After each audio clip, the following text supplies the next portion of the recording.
All right, good afternoon. My name is Justin McAdam. I'm the chair of the Distress Unit Appeal Board. We will get started here today. This is our November 17th, 2022 meeting. As is our custom, we'll approve the minutes first and then we'll move to public comment. If you haven't yet signed up, please send a note to Heath via the chat function of Teams, or if you're here in person, you can sign up that way as well. We have before us the October 25th, 2022 public meeting minutes and the November 10th, 2022 executive session minutes. Those were circulated in advance. Are there any adjustments or notes that need to be made to those minutes? Hearing none, I'd entertain a motion. So moved. Second. All those in favor say aye. All right. All those opposed, nay. Motion carries. The minutes are adopted. Up next, we'll turn to public comment. As a reminder, we allow each person 3 minutes to make their comments. And we will call on you directly. And you do have one person signed up here in person. Do we have anyone signed up online? We may have one on something. One, I'm sure she's there. So we will turn to Ms. Lavetta Tyndall first. Ms. Tyndall? Have anyone on Zoom? We don't today. Wow. You get the honor of being first. You're welcome.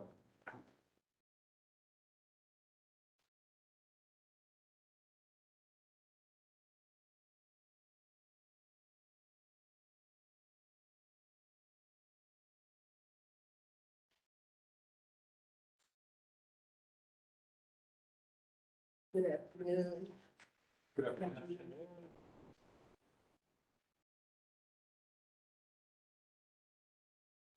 I have placed before you some items that I want you to look at. One is regarding the plan for a peaceful protest against MGT's connection involvement with our school system, Erie Community School Corporation. Everybody, have you seen this? Yes. Okay, do we have time posted so that I can Keep starting it. We won't hold it against you. You'll just get some extra time. You're so kind. Does everyone have a card indicating our preference as to how we want our superintendent to be placed in our school system? There's Mr. Smith. Let me make sure that we're, When he does have them as well. all right. Did I give you one, Mr. West? Do you have a card? You have a flyer? Card right here. Okay. Thank you. Good afternoon, sir. We have a card here and we have a flyer that we are circulating regarding the protest that we're planning in a way to make our governor and the public know that we are displeased with MGT being involved with our schools. I want to refer you to something that was brought up a few one or two meetings ago. And I want to stress that the percentage of absenteeism is appalling, unsatisfactory, and is an indictment really against the organization that's supposed to be looking out for our students' education. And we need you to address it. I will bring up these figures. Gary Middle School, 59.65% in 2020. Banneker, 44.25%. Beveridge, 54.25% in 2021. 76.42% in 2022. McCullough, 49.70% in 2021. Bailey, in 2021, 72.42%. 21. Williams School, 57, that's 57.67%. Gary Middle School, 2021, 86.35%. 2022, 86%. West Side High School, In 2011, 16.49%. In 2014, 55.68%. In 2015, 68.09%. In 2016, 53.56%. In 2017, 52.82%. The following year, 61.40%. Successive years, 41.81, 37.36. 2021, 77.84%. 2022, 90%. These are figures that are documented and presented by the Indiana Department of Education. These are, I would hope you would find them dissatisfactory statistics and appalling. We need to do better. And I'm wondering with this level of absenteeism and with our parents complaining and our students letting us know that they are missing school for lack of transportation, buses are not available to them. The question is, why aren't they? What are you doing to ensure that buses will be made available to our students? And have you considered purchasing? While you're purchasing dollars for furniture, why not buy some buses? Invest in a fleet of buses, invest in the maintenance of those buses, invest in the housing of those buses. Let's do better. We deserve better. Thank you. No, thank you. We do have one individual who signed up virtually. We're not entirely sure that we have the right number, so when we call, Ms. Rachel Wilborn, can you hear us? Ms. Wilborn, okay. Well, we'll come back around if we do get a number for that. Mr. Chairman. Yes. May I offer the use of my phone if your system fails us today? Do you have Ms. Wilborn's number? If you could call her, I'm happy to let her speak via speakerphone, if you think you have that. Yes. Okay, we'll keep going and then we'll come back to that, okay, at the next item? Thank All you. right. Up next, we'll turn to the school corporation update. Dr. McNulty? Yes, hello, thank you. Several things that I'd like to discuss and share with the group today. As I mentioned at our last meeting, we've been conducting a survey for the building demos. We've got approximately 5 buildings left that we're researching that might be demoed. We have approximately $3 million earmarked left in our 1065 funds that we've been discussing. So we have a survey out. We've got several hundreds of responses thus far. I wanted to remind everybody that the demolition survey is open until Thanksgiving, so we will continue to monitor that and then bring the results back for conversation. I want to celebrate our Skull Bowl award winners this year. We had our students participate in the Skull Bowl for the first time in about 10 years, so we're really excited and proud of those students. Our students placed 3rd out of 15 schools that participated this year, and that was from Banneker and Williams. So great job to those students. I know that that's hard. You have to learn 750 words and luck of the draw. You have to be able to spell those words on command. So I'm very proud of them and their efforts and their parents and teachers, because it takes a lot of people supporting that effort. A lot of our new furniture has arrived. The high school will be done over Thanksgiving.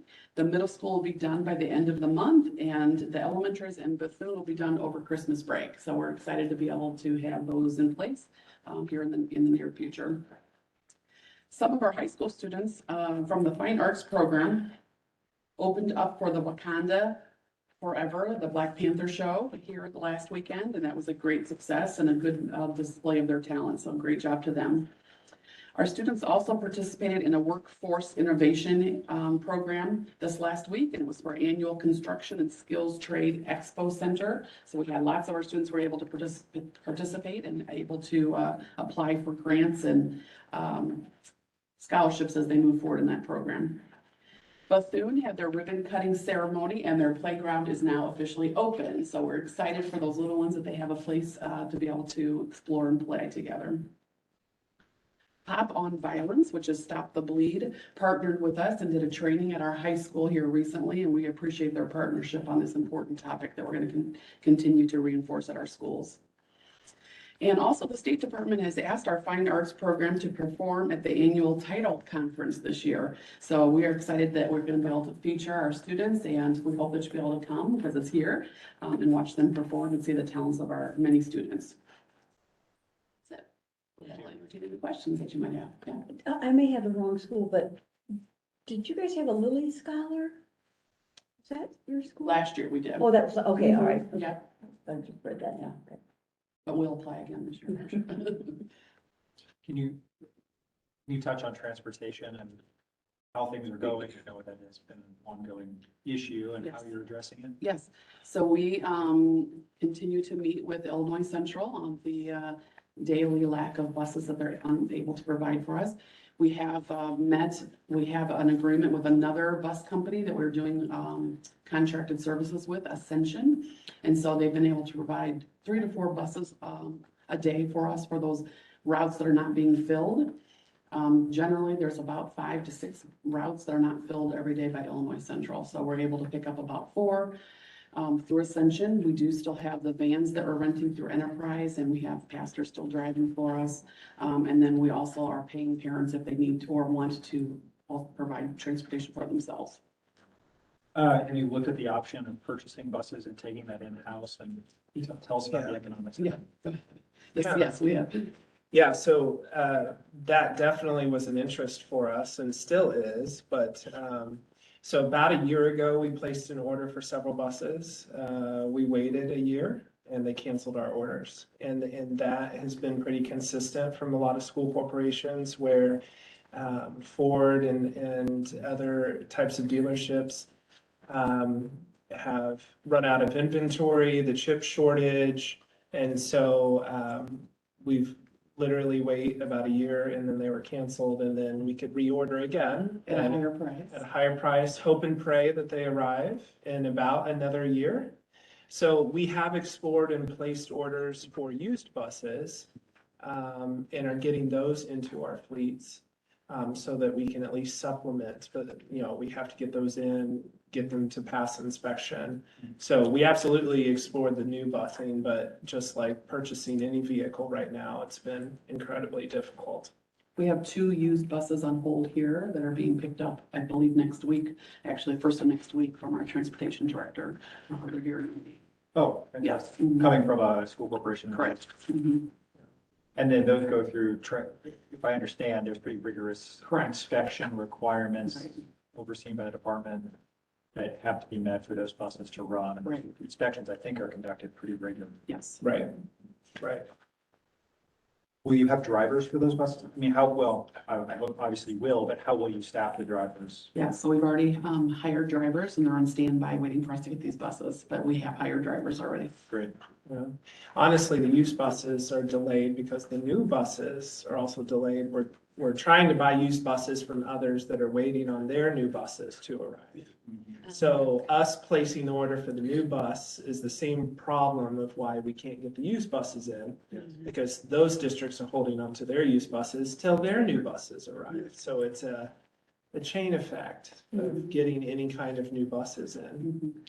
And I do know that there's a class action lawsuit, not that we're in it, but there is a class action lawsuit with school districts around Indiana for the problem of canceling the buses and then, you can reorder, but now they're 25% higher because you had a fixed Yeah, you have price. price locked in. And so I do know that there's many, many school corporations that have joined that class action lawsuit. Great. Is there any sort of public transportation in Gary that would supplement the issue, getting students to school? Yeah, and so we've met with the Gary Transportation Services, the bus services, and we did buy passes for all of our high school students last year and this year, so they can ride the city buses to school. We didn't feel it was safe for our elementary and middle school students to do that, because they only still drop off at certain points. They don't do door to door like to our schools. Mhm. But yeah, but we have done that as well. Okay, thank you. Yeah. Other questions for Dr. McNulty? Thank you. Yeah, you're welcome. We'll turn to Ms. Wilborn again. She's not responding. Okay, We're waiting for her to respond. well, we'll come back then at the end of the meeting. I'll let her know. Okay. Up next, we have our regular academic update. Mr. Wright. Others here to present today. Go ahead. Thank you. Good afternoon. I have Ms. Bradley here with me, and she'll be sharing some outcomes as well. We'll go to the next slide. As we've talked about before, in thinking about our long-term goals, what we're trying to accomplish for this year, as well as what the outcomes were for Q1, the initial ask of our actions is to close the gap with the state in reading, math, and as well as the graduation rates. But in order to do that, we were thinking about how to accelerate the growth and proficiency this year to make sure that we are able to actually meet those long-term goals. And we'll continue to monitor progress through each one of the quarters, as I had talked about before, to see exactly where our progress is and how close are we getting to the mark. Next slide, please. And as a reminder, if you're thinking about the trajectory for students who enter elementary school, students who enter middle school, students who enter high school, and our goal is to make sure that at every level students are prepared for what's next. And in order to do that, we're thinking about how do we increase student proficiency at grade level and make sure that we're increasing that process through their continuum so that when they get to high school, they're ready for both college and or career. Slide. So we have been talking with you all through 4 buckets, right? Those are curriculum instruction, assessment strategy, collaborative structures, and data systems and structures. And in each one, we created processes and practices in order to address those. And hopefully all of those actions will lead to those outcomes that we expect by increasing proficiency and getting those kids who are closest to moving to the next level, the opportunity for them to do that, as well as expanding opportunities for our students at the high school level so that they're prepared for college and career. Next slide.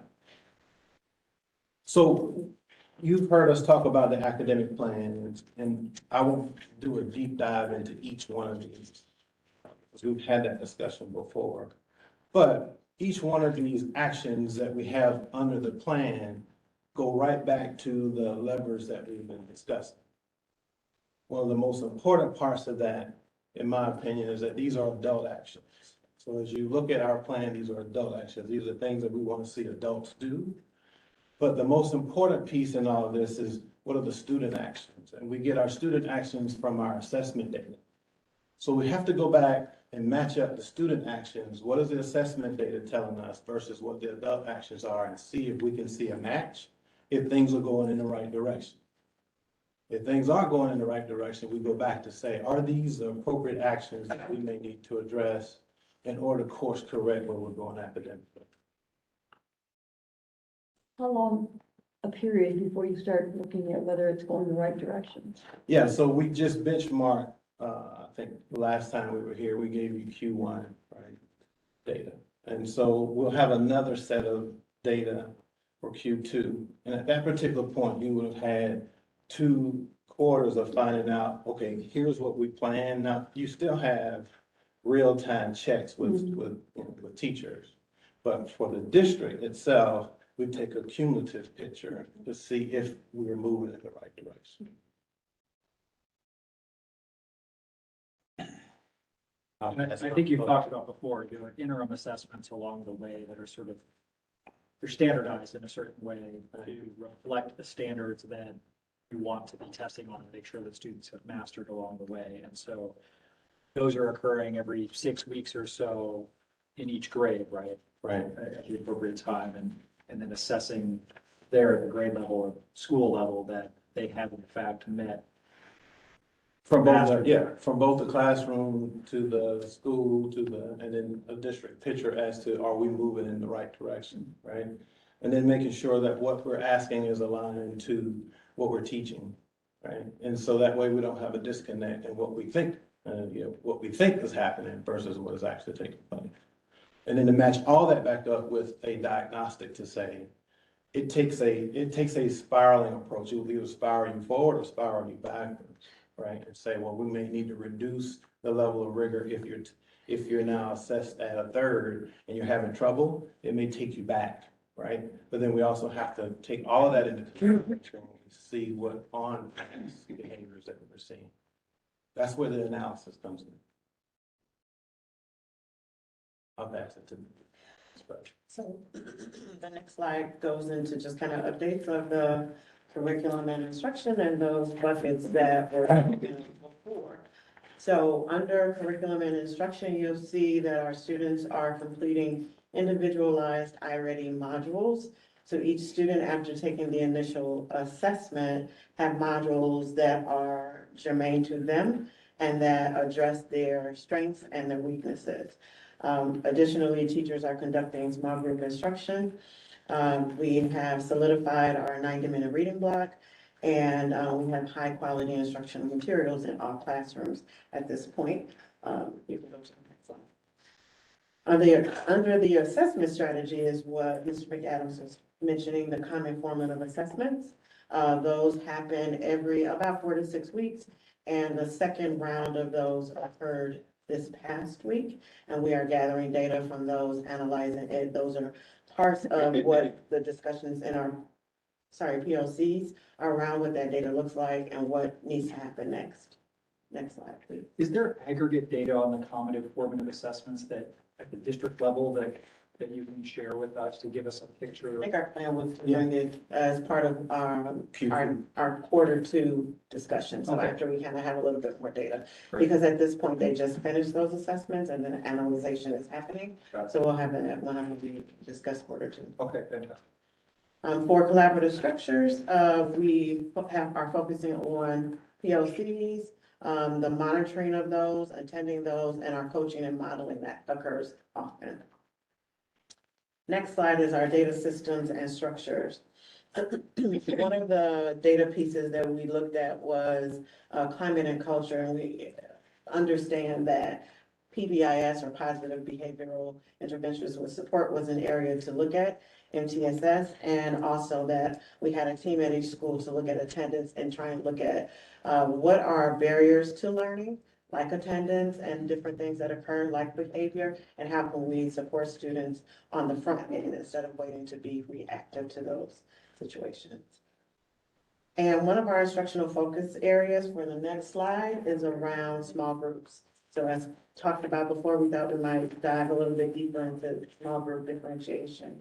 And so we've thought about what it is, what is differentiation, what is small group instruction, and why it's important. Differentiated instruction is just attending to the variance that occurs in any classroom. So you're not going to have every student learning at the same level every day on every subject, of course. And so the need to differentiate the instruction to meet the needs of the student is what a focus of small group instruction is. And then it's important because it gets at what the students' needs are, but also what their strengths are. It also can help our students focus on learning in a way that is relevant to them, and they are able to collaborate with their peers. There is some time with the teacher. There is some very needed individual work as well, and also we have some time with maybe technology or things like that. We just wanted to note that the DOE also identifies small group instruction as a recommended approach for the learning loss that is seen across the state and country as it relates to COVID as well. Slide, please. So what we're doing around small group instruction is we trained our instructional coaches all last year so that they have a good foundation. And we also trained our elementary principals. And at the end of the school year, we also trained our teachers. They got like introductory training. At the beginning of the school year, they got a refresher and we rolled out our small group instruction implementation rubric. And then ongoing, we have a trainer that comes into the schools every month and works with all of our elementary teachers. So they have support from a trainer. They also have instructional coaches that are trained in small group instruction, and also their principals to provide that support as well. Next slide, please. So a student in elementary whose classroom is set up in small groups during the 90-minute reading block would spend some time in whole group instruction around a focus standard. And then there will be small group rotations that might occur. So they might spend time directly with their teacher.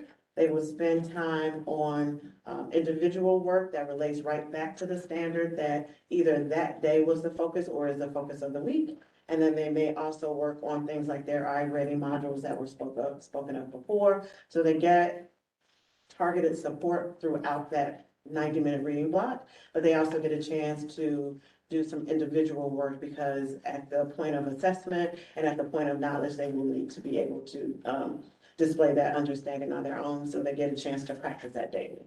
And these small group rotations occur every day at the elementary level, and at the secondary level, they occur often. So it may not be every day because of the time constraints, but they occur often. And I'll turn it back over. Unless there are questions about this. I'm saving all mine. I'm gonna let it make. Sounds great. Okay. Okay. Okay, so when we come back in January, that'll be the point where we're actually going to be talking about the Q2 indicators. And you can see those under those four buckets that we talked about before. The additional piece will be having the interim assessment data, right? And trying to match that up to see where the strengths and weaknesses are that we actually see based on the content that's been taught. And so even if you look at the last slide, it just repeats what I just said. So, if you have questions at this point, we can. There are questions for Mr. Wright and Ms. Bradley. Yeah. Yeah. On page, well, it's the page, I don't see a page number, but the page that deals with academic goals and outcomes towards the front of your document. We've seen this document pretty much before. When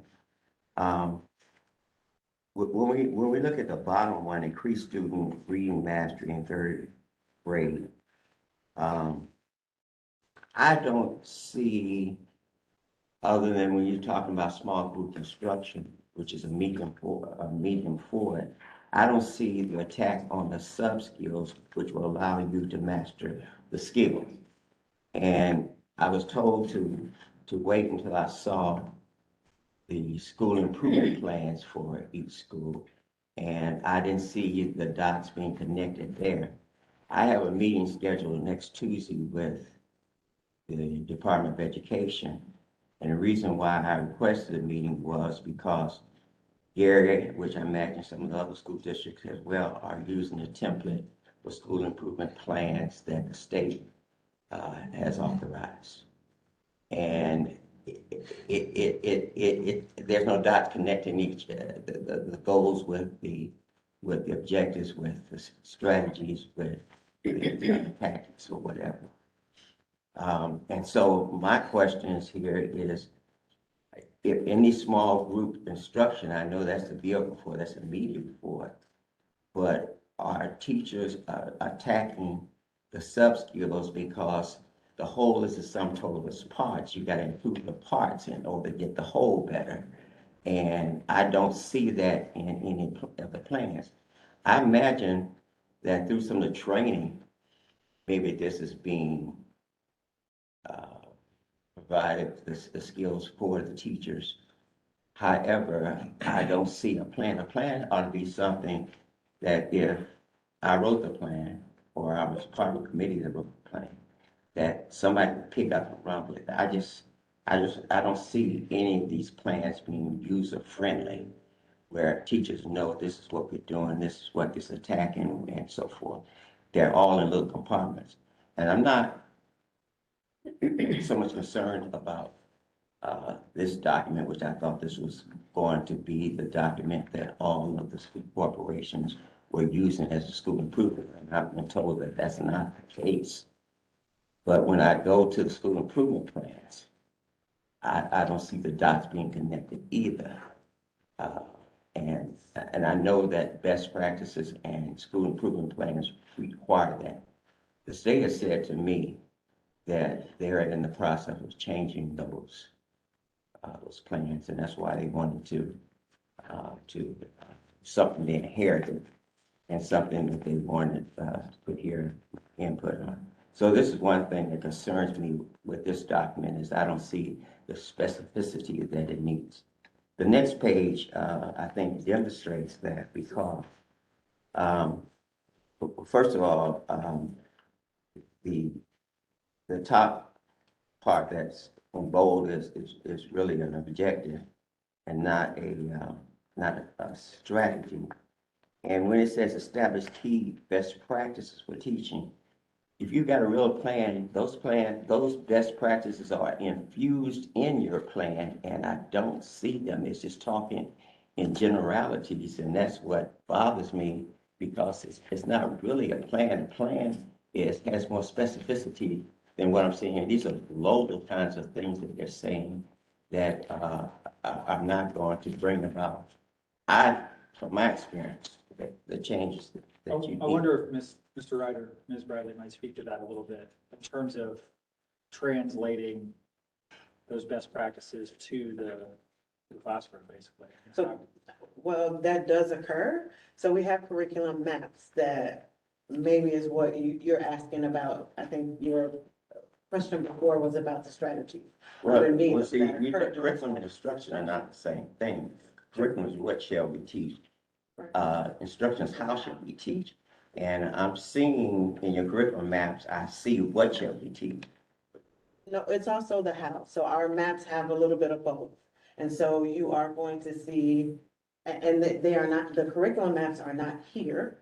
Right. The maps will pull into the standards, what the standards are, so the what to teach, but also we discuss the how with training and with, throughout the curricular pieces and instruction Yeah. pieces, and with the support of our Because instructional what I'm coaches. seeing is component parts in different places, but I don't see a plan that's pulling it all together. And I don't even see it when I look at the school improvement plans for the schools. And that's one of the reasons why I approached the DOE, where they're supposed to be the superior educators for the state, that they would send out a template like the one that they set out. They agree that it has weaknesses in it, but that's what the students are using.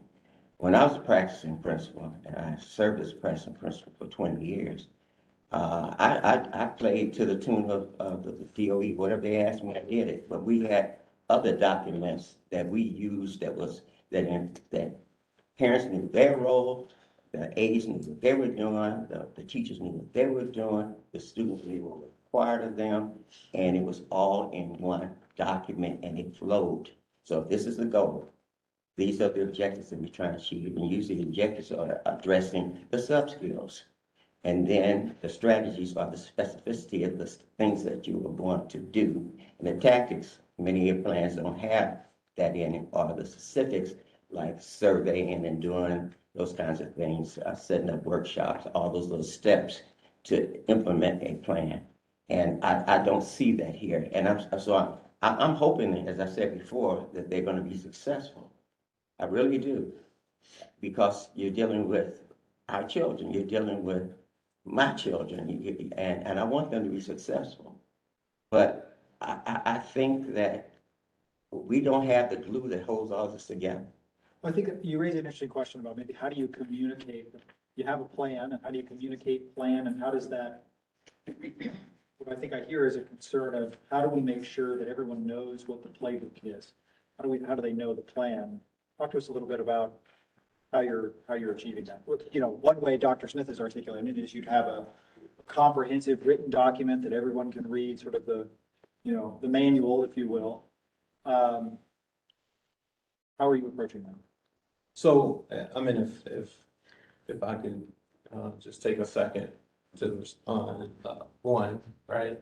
Plans are only, I don't jump up and down because of SIPs and 90-day plans and all those things, because, I can go to places that have some of the hardest issues, and there are a multitude of plans. Everybody has a direction. Everybody has a belief that if we go this way, that's gonna change it, or we go that way, that's gonna change it. The most important thing that you have to realize is that the resource itself, when it gets down to what you are teaching, the resource provides teachers with, if this is the skill for today, here are some of the resources that you can use. Here are some of the strategies that you can use.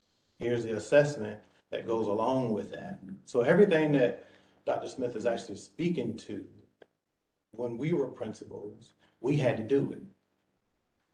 At this point, the resource itself outlines that, right? And we can bring you an example of ELA fourth grade that can speak to, here's what the standard says, here's what the resources are, here's the assessment that goes with it. And actually, here's what you do on day 1 and 2, day 3 and 4, day 5 and 6, and day 7.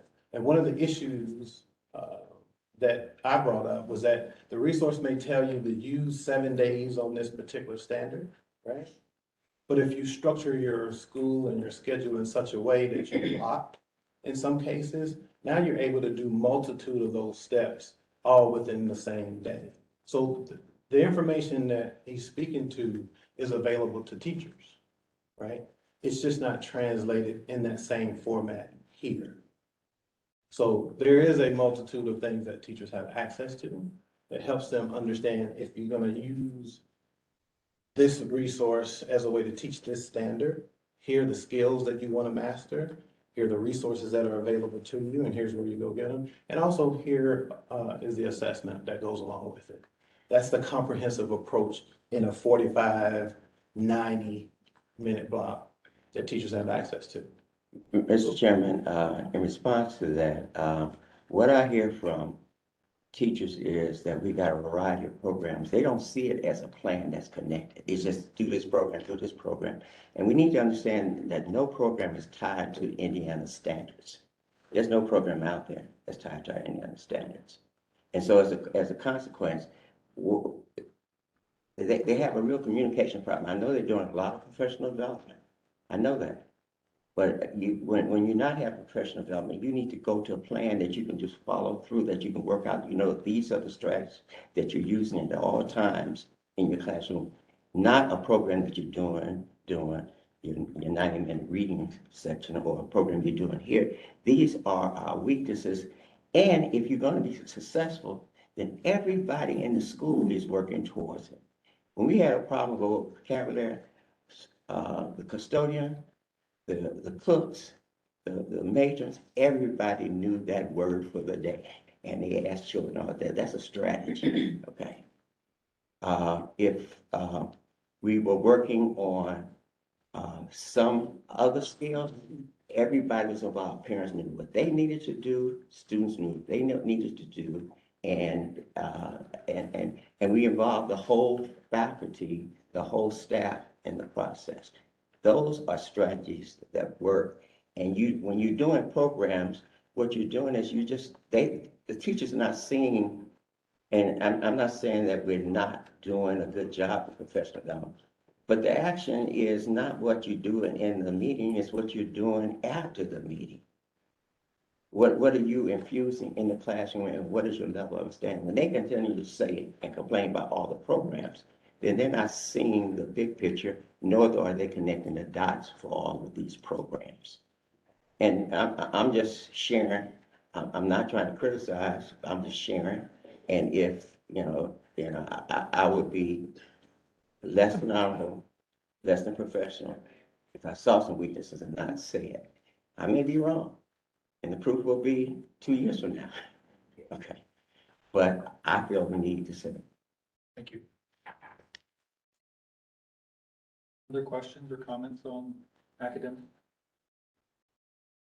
Thank you both very much. Appreciate your work. Thank you.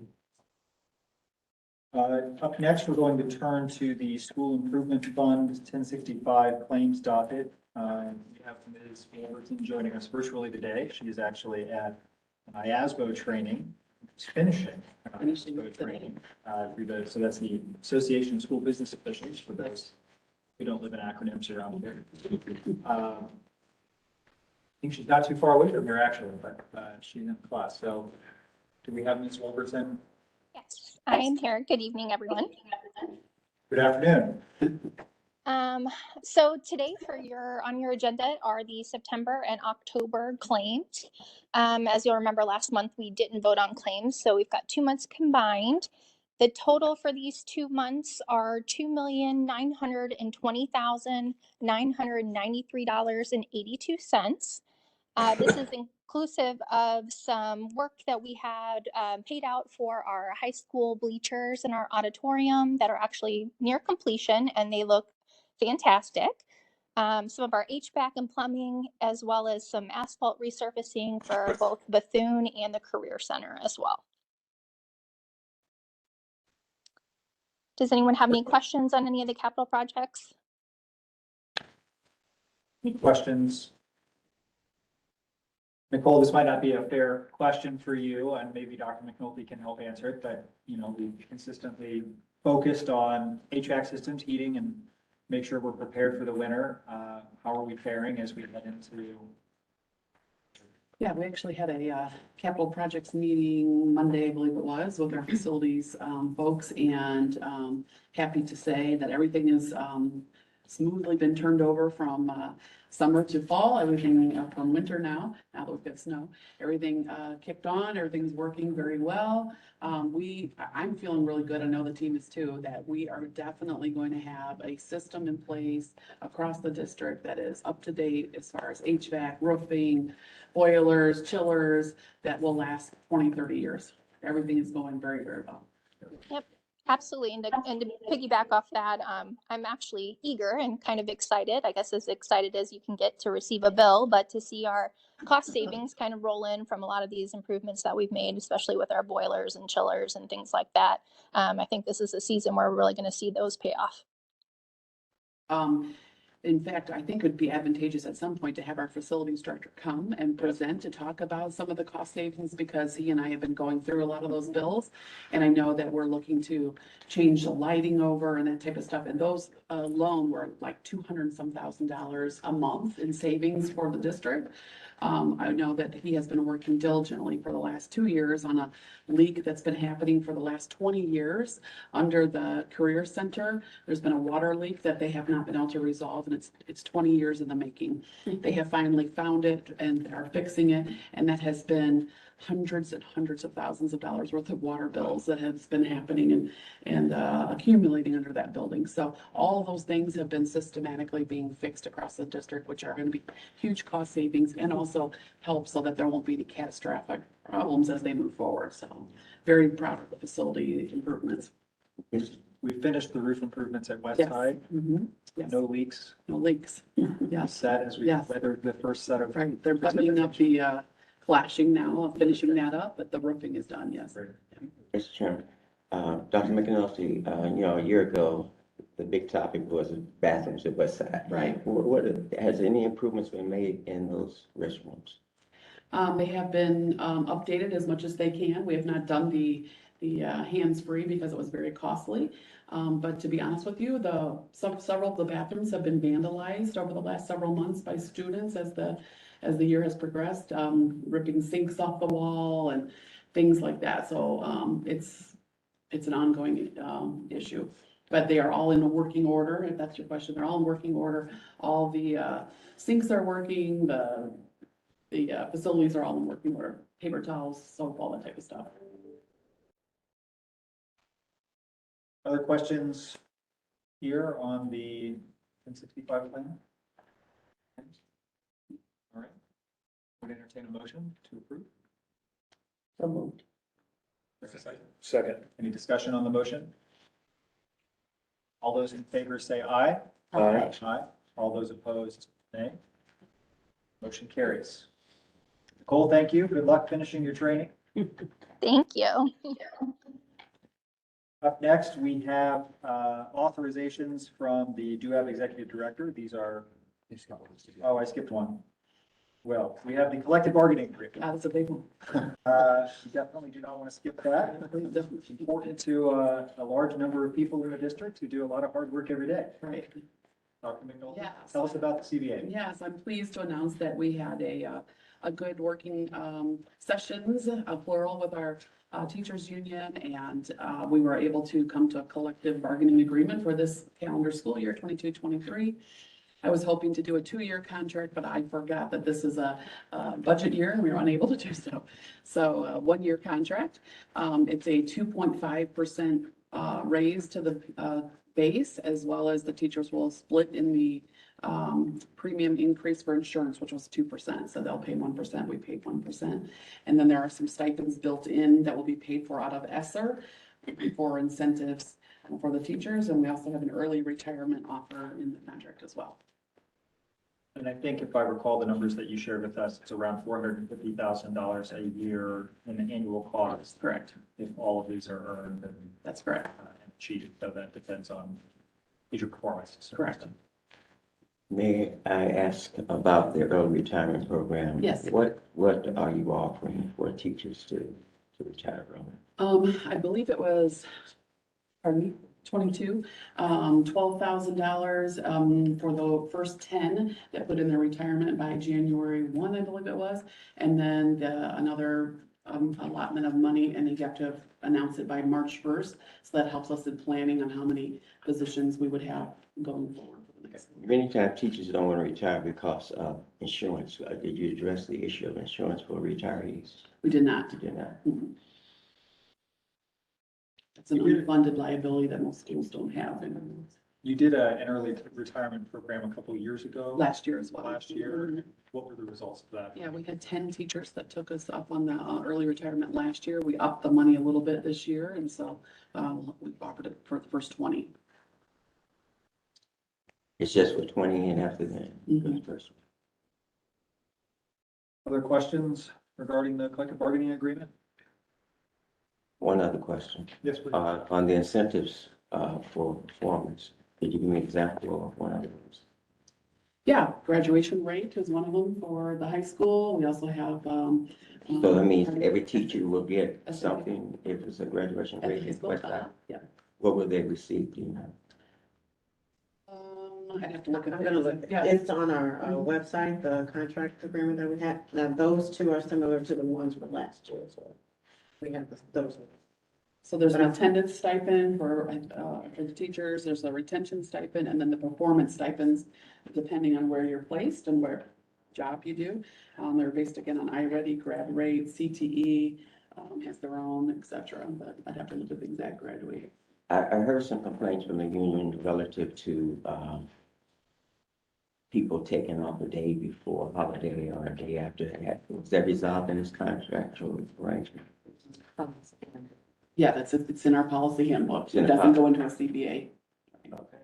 But has that been dealt with because? It has been, yeah.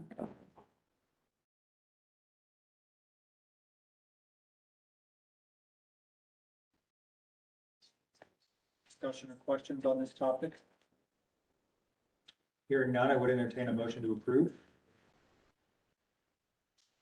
Mr. President, I would move to approve the collective bargaining agreement between Gary Community School Corporation and the Gary Teachers Union. Second. Motion and a second. Any discussion on the motion? All those in favor say aye. Aye. All those opposed, nay.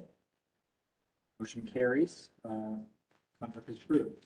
Thank you very much. Thank you. Good work. Up next, we have the authorizations by the DUAB Executive Director. We have 4 contracts that were approved since our last meeting. Mr. Miller? So I'll give a brief overview, and Mr. Williamson's here to be my safety net because I have a little more, if you have questions on the content. All 4 of these are ESSER dollars, federal funds. The first one is for Apple Electronics. It's just to purchase door sensors, electronic door sensors. So if any door in any building is propped open, there will be an alarm go off, and the appropriate folks will be made aware of that. The total cost of that was $231,685. This was done through an RFP process. There were 2 vendors in capital. score the highest on that rubric. Second one is for playground equipment at Williams Elementary. This is pit stuff. We mentioned them before. They were identified through the Education Service Center process. Very pleased with their work at the other grade schools where those have been installed. Total cost of that was $218,766. Then the next one's called a pre-authorization because we've actually not identified the vectors for these yet, and Mr. Williamson can speak to this, but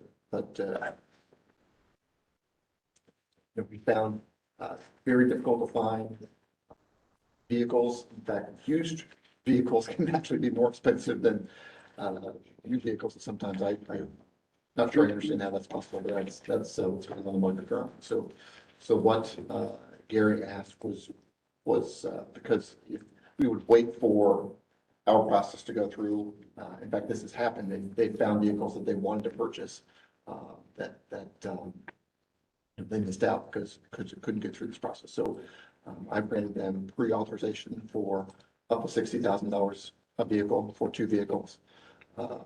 If they are able to find it, then they can act rapidly. I do have specs for those particular vehicles, which I provided to all of you, so you understand the type of pickup trucks that they're interested in. But nothing's been purchased yet. But the authorizations for $120,000 total. And I should mention that's for ESSER 2. The rest of these projects are for ESSER 3, all of which were included in the plan, which was amended back in July. Pete, do you mind if Yeah, I please. interject? So we have found the trucks, and the process worked. So thank you, Pete. It was helpful. So we've been able to make a deposit onto within the specs that you've approved. And so we're looking, and then have been able to acquire them. So those were from Geiger Motor Sales in Valparaiso. And we're especially looking forward to these because we can outfit them with a snowplow and help make our schools safer as we're headed into the winter time. And all these other capital projects that are happening should improve at a greater rate now that we can get around safely. So Great news. And the last contract was for Speckens, yes, thank you, for professional development. That's a sole source project, and it's a company that Gary's already been working with and happy with their services. And I believe that professional learning is centered for this whole school year around reading and making sure at the elementary level that those reading blocks are aligned with best practices. May I ask, is that a program or is that consulting fees? What is this? At the start of the year, there was a seminar provided for all teachers from K to 5.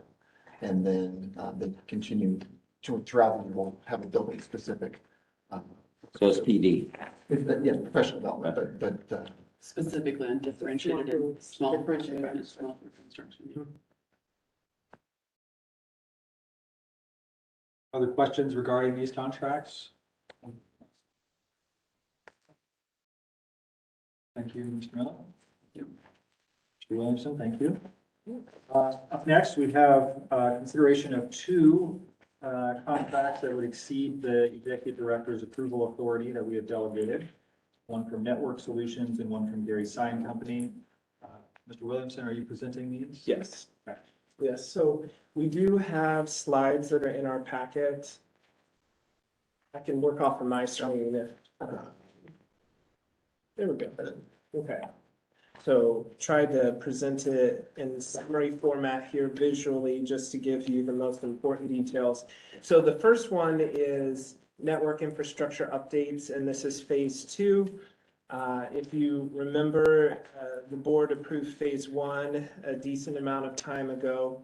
And all this I would describe as updating the bones of the IT process. And so we've got some 10-plus-year-old systems that are housing and supporting technology that is quite a bit updated since 10 years ago. And so the devices are new, more powerful, need faster systems, but the bones of or the guts of the school with the cables, the switches, power supplies were quite old. So this is going to, with the hopeful approval of this, this is going to finish all buildings in the district. So every single building that has instruction is going to have the new infrastructure so that it can handle our current devices properly and things to come for quite some time. The procurement method for this, we're utilizing the state's quantity purchasing agreement. So the state, this is a common activity that schools have to do every so often. And so the state negotiates on schools' behalf so that we can use negotiated prices that benefit the whole state. So the cost for this one is $2.3 million, and the vendor is Network Solutions. Questions regarding this contract? You said it was 2.2, this says 2.3. No, 2.3 million, Oh, okay. yes. Mr. Chairman, is that for across all the buildings or is that designated for certain buildings? So this one specifically is for Williams. The ones that are indicated in this document? Yes. Okay. Yeah, so phase one addressed the others. So this will round out all of our instructional buildings. How's it working out? How's phase one working out? Yeah, I mean, like, when you're talking about, and you all experience this when you're in a large group of people and you're all on your devices at one time, none of them work very well. In some of our buildings where this was not updated, that definitely speed, access, and just the ability to house some of the newer types of technology was difficult. So it definitely has made a difference. We do use a lot of technology in the district. A lot of schools do now. It's how kids often are learning, and so are adults. We use our, if my computer goes down, I'm not very effective that day. So it's been a success. We're very happy with this vendor. And like I mentioned, most school districts use them because of the state So negotiation. they did phase one, Nathan? Yeah. Okay. Is that on time and under budget? Phase one? It as you is recall? on budget, on time. Okay. Yes. Mr. Chairman, may I ask, does this have any connection with the testing? Because teachers have problems with students who are taking the I-STEP Plus or I-Learn, whatever, having computer problems. Will that impact that process? So, I mean, this would definitely be a support. Some of that is not necessarily just located for our devices alone. Obviously you have software and other pieces from the state as well, but this would at least allow that process to occur. And then there are other steps that then have to also, be in place too. So this could have the possibility to help, not necessarily saying that was the only reason. Your questions? All right, with that, I would entertain a motion. Mr. Chairman, I'll second it. Mr. Chairman, I would move that we accept the proposal from, as presented for the phase two of the network infrastructure in the amount of $2,314,576.13. Second. Motion and a second. Any discussion on the motion? All those in favor signify by saying aye. Aye. Aye. All those opposed, nay. Adopted. Contract is approved. Thank you. Thank you. All right, the second one up for consideration is through the Gary Sign Company. If you visit, most of our buildings have a static sign that takes a manual edit to that sign, someone going out and physically changing the sign.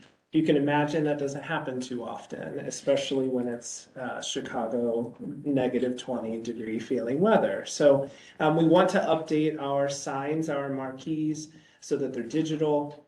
A secretary or a principal could easily change what is said in the office from a computer. We can put pictures on there, better communicate with the community. So that's the purpose. We posted an RFP quite some time ago. No one bid. We posted online, posted in the newspaper. No one bid.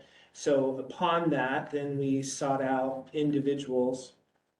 And that's how this becomes the special procurement process. So Gary Sign Company is the one entity that ended up finally submitting a bid to us in the amount of $480,000. This would provide a digital marquee for every single one of our 10 buildings across the district. In your packet, at the very end, has a visual of what it would look like as an estimate. These are very decent sized signs that are definitely going to draw attention and be able to get information out about important events that are happening at the schools.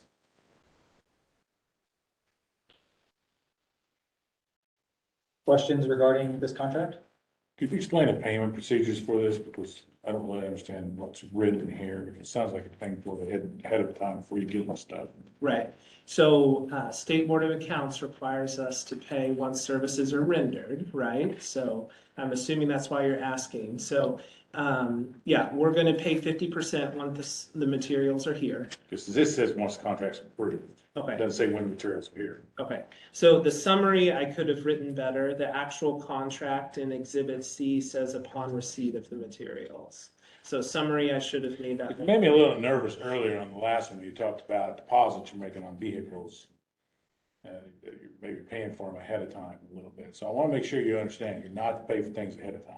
Right, right. So deposits on the trucks were refundable. It was honestly so that we could hold the trucks. I fully understand that. I've unfortunately seen where people buy fire trucks and, you know, $400,000 items, $1 million items and pay for them, and then they go bankrupt.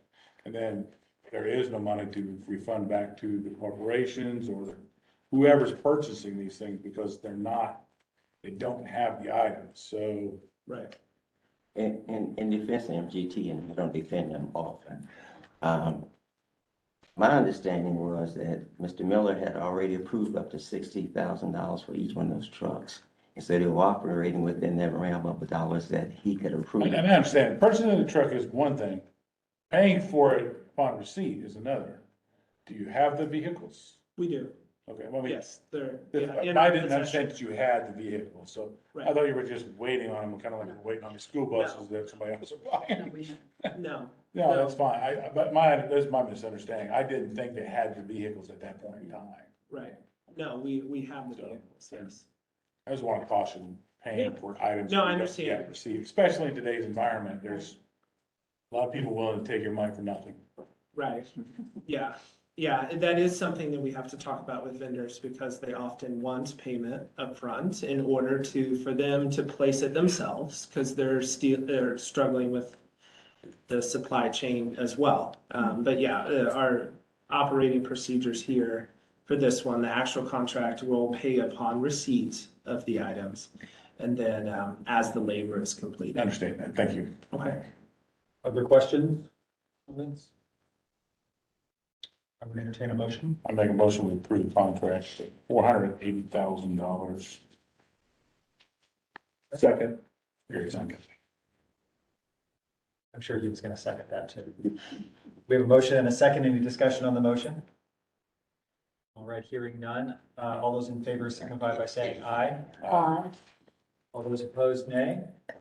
Motion is adopted. The contract is approved. Before we turn to new business, if there is any, I do want to come back to Ms. Wilmore. She is on the phone. Ms. Tyndall, if you want to bring that here, we can actually set it in front of one of these speakers. And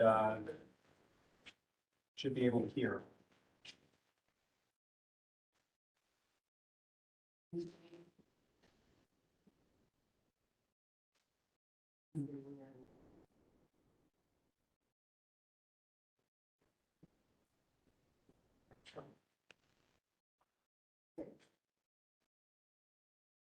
You got it on speaker. Yes, it is. Okay.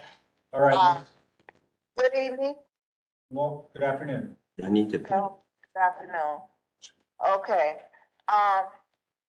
thank you for being able to take the car. I had phone issues, so excuse me. No problem. Yeah, as a concerned parent and concerned citizen, a few of my main concerns, well, one is just plain out communication. The school system through Title I has what is called face liaisons. People that's, parent assistants, people that's supposed to, communicate between the parents and the school administration, all that. In real life, these people are taken, put in office, put wherever they put them, and therefore communication is hindered that way.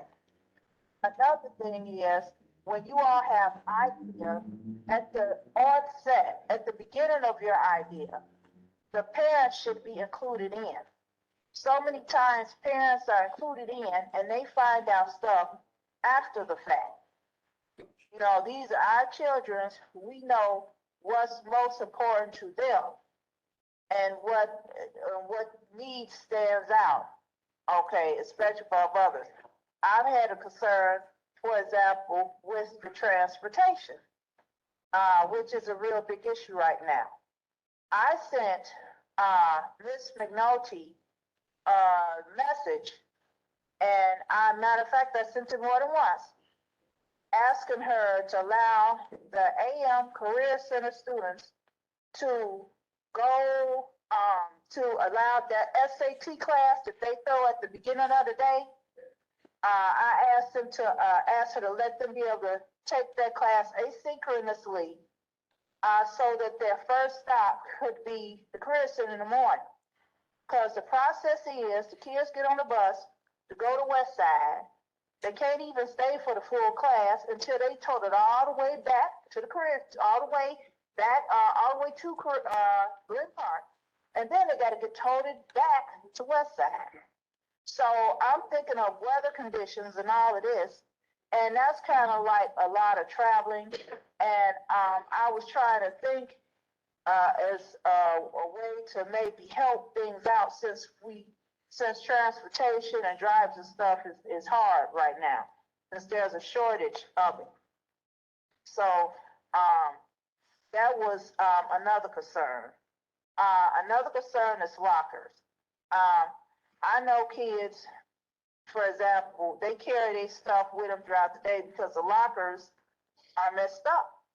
You know, they have to carry all this stuff because they can't put their stuff there and come get it back out because the lockers are not where it should be. I had talked to people. Another problem is they had a meeting at the school one time, for example. Well, I guess this is going back to communication. They had a meeting at the school. I was there online trying to listen to the meeting.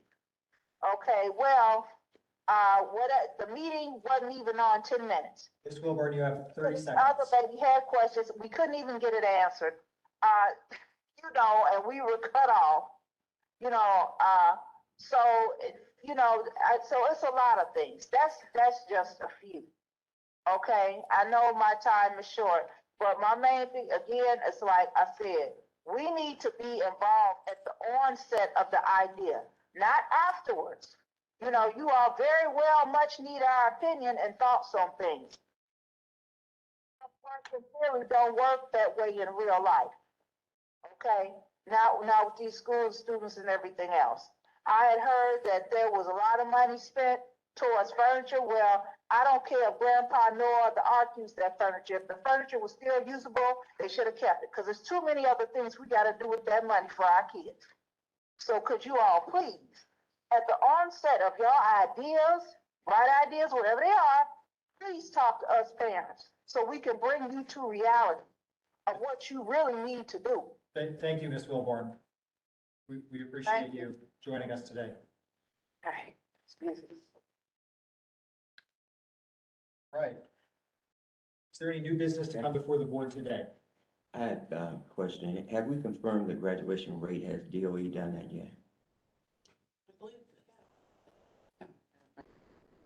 I believe that they have. Okay, Yeah, and that It was like information, October. Yeah, just finished. Yeah. can you share that with me once you? Yeah, Okay. definitely. All right. With that, we are adjourned.